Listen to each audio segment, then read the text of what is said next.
Assalamualaikum warahmatullahi wabarakatuh. Pada kesempatan yang berbahagia ini, marilah kita meluangkan waktu sejenak hanya untuk sekadar memanjatkan puja dan puji syukur kehadirat Allah Subhanahu wa Ta'ala atas segala berkat dan rahmatnya, sehingga kita detik ini masih diberikan kesempatan untuk saling bersilaturahmi dalam keadaan sehat.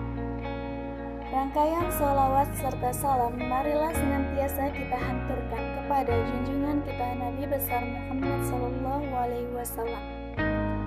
Hadirin sekalian yang saya hormati, jika kita berbicara mengenai hukum, maka pada dasarnya kita sedang berbicara tentang keadilan.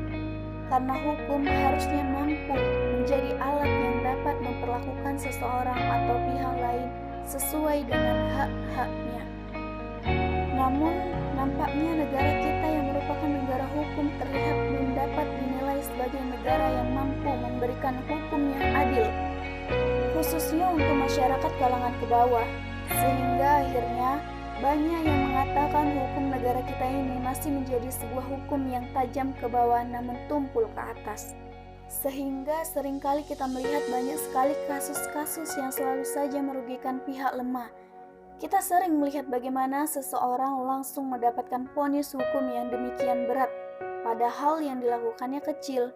Sehingga seorang nenek-nenek usia 90 tahun masih saja diberikan hukuman beberapa tahun penjara hanya karena mencuri beberapa potong kayu.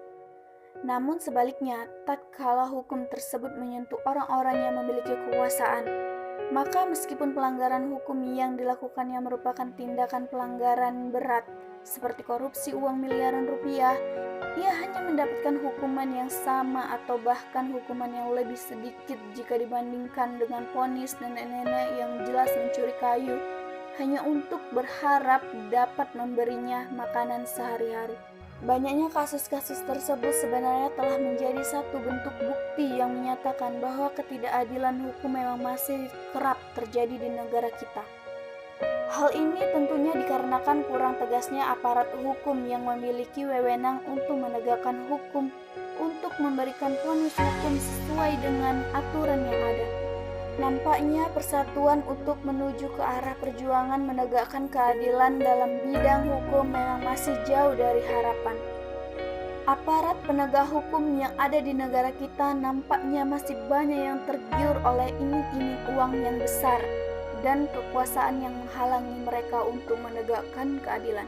Padahal sebenarnya bagaimana seharusnya hukum harus bertindak secara adil. Telah disebutkan dalam riwayat Bukhari dalam Muslim bahwa Rasulullah SAW bersabda, "Wahai manusia, sesungguhnya yang menghancurkan orang-orang yang sebelum kalian adalah sikap mereka yang bilang melakukan kejahatan mencuri adalah orang yang terpandang. Mereka membiarkannya atau tidak menghukumnya. Namun bila yang mencuri di tengah mereka adalah orang yang lemah, maka mereka menegakkan hukum atasnya. Demi Allah, seandainya Fatimah binti Muhammad mencuri, maka aku sendiri yang akan memotong tangannya." Juga di dalam Al-Quran, Allah berfirman, "I'dilul huwal aqrabul lil taqwi", yang artinya berlaku adillah karena adil itu lebih dekat kepada takwa. Quran Surah Al-Maidah ayat 8. Hadirin sekalian yang saya hormati, sekian saja yang dapat saya sampaikan. Akhirul kalam, wabillahi taufiq wal hidayah. Wassalamualaikum warahmatullahi wabarakatuh.